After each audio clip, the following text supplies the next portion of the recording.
Hi, I'm Bill O'Reilly. Thanks for watching us tonight. Fact-checking Sarah Palin. That is the subject of this evening's Talking Points memo. Once again, I'm going to keep it short because we have a major policy interview with Sarah Palin this evening.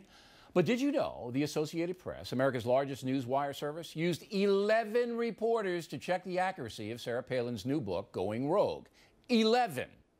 Barack Obama has had 2 best-selling books. The AP did not fact-check either one. Spokesman Paul Colford says that's because then-Senator Obama wasn't a major player when his books came out. Even if you believe that flimsy excuse, once he did become a presidential contender, shouldn't the AP have then fact-checked his books? Now, I know I am beating a dead industry here, but the blatant left-wing bias of the American press has reached critical mass. It's simply out of control. Even if you don't like Sarah Palin, you know she's been treated unfairly by the media. Shouldn't be happening in America. And that's a memo. Now for the top story tonight, Governor Palin and public policy. We begin with President Obama. President Obama, you said, somebody asked you, give him a grade, you gave him a 4 out of 10. Where do you rate Barack Obama? A 4. A 4. I think there are a lot of decisions being made that I and probably the majority of Americans are not impressed with right now. So you think that he's not doing a good job? No, I think in the 2 areas that I am most concerned about, national security, there's some questionable actions that he's taken so recently that I believe weakens our country and well, give me an example. Security. What is he doing wrong? Gitmo. We decide we're going to close Gitmo without a security plan. We're going to bring Muhammad over here, and we're going to create this circus atmosphere here in New York and try this terrorist in our court system that is reserved under our Constitution for American citizens to be able to have their rights exercised. Okay, so that's Gitmo and Khalid Sheikh Mohammed are mistakes. And I agree on both of them. I put them, if you had to close Guantanamo Bay for PR purposes, which is, you know, what their argument is, I'd put them in Alaska. I'd put them way up in Alaska. I'd build a little prison up there, way away from everybody, and see how they like it up there. You know, we do have a vacated base up there in that too, where perhaps, but, you know, hey, let's hear what Alaskans would have to say about that. You know, I think Alaskans would say, yeah, come on, bring them on up. Guantanamo Bay, Cuba, 88. Alaska, minus 15. Okay. Barack Obama, socialist?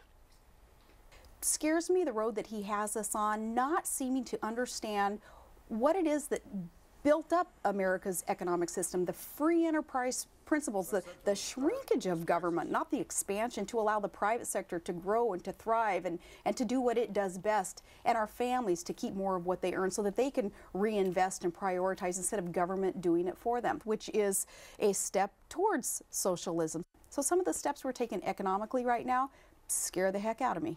Do you think that he wants to change the country into an entitlement society? We're going to see, depending on his cap and tax bill that he will no doubt support coming out of Congress, that the health care bill, whatever that's going to cost us and whatever the answers are there to all of our questions about the health care, we're going to see if he decides that he can kind of shift gears, change course, and move us back to more of the free enterprise, free market principles that built up this country, then my answer to you is going to be no, he's not hell-bent on changing the capitalist society that we are. But if he is stubborn about this, then my answer to you is going to be, well, his actions speak louder than our words, and yes, he's going to change our capitalistic society. You ever talked to Obama? Have you ever spoken to him one-on-one to any extent? Not to any extent. I've met him twice, but...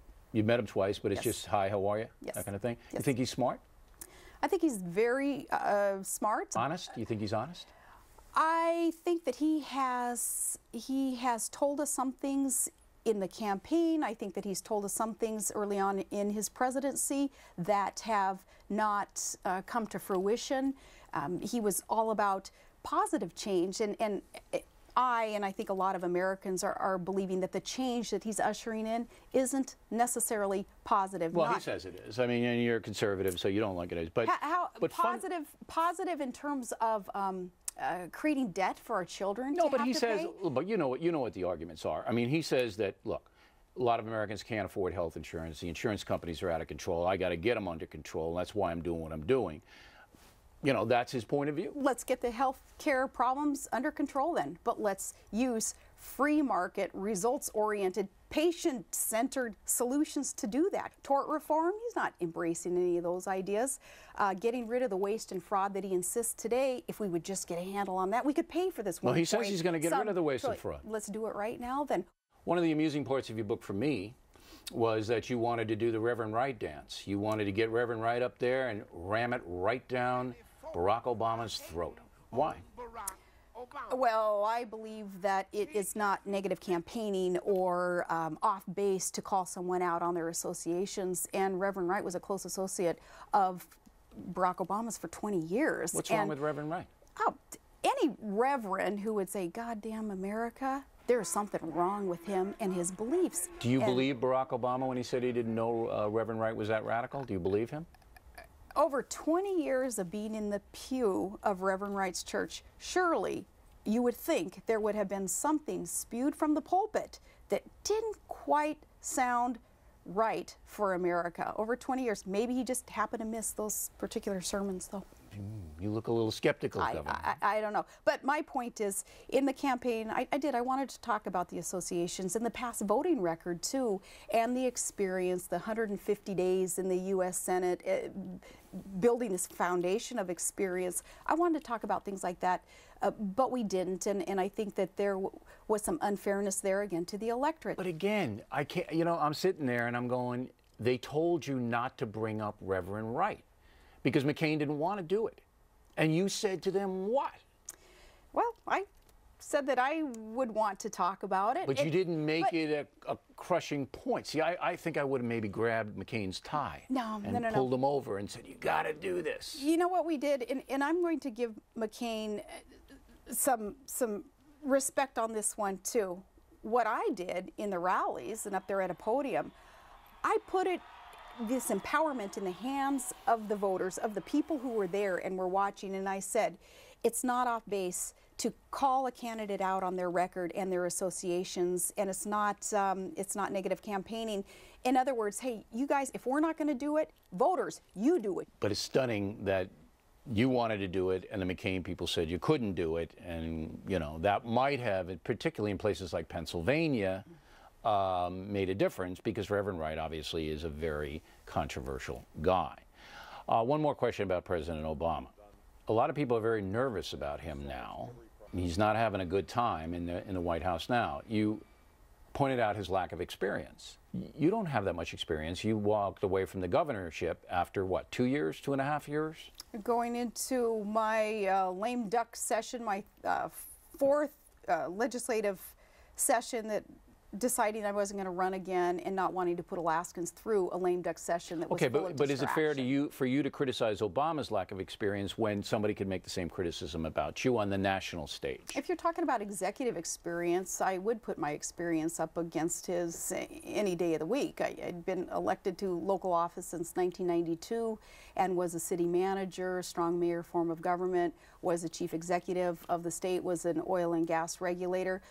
There was some good experience there that could have been put to use in a vice presidential ticket. We have to remember, too, that I wasn't running for president. No, but that's the key question, because John McCain is up there in years. You had to be qualified to take that office over. Right, but I'm saying I was running for vice president, just like Joe Biden in running for vice president. I've never once heard you or anybody else question Joe Biden and his experience. He's got a lot of experience. Let me be very bold and fresh again.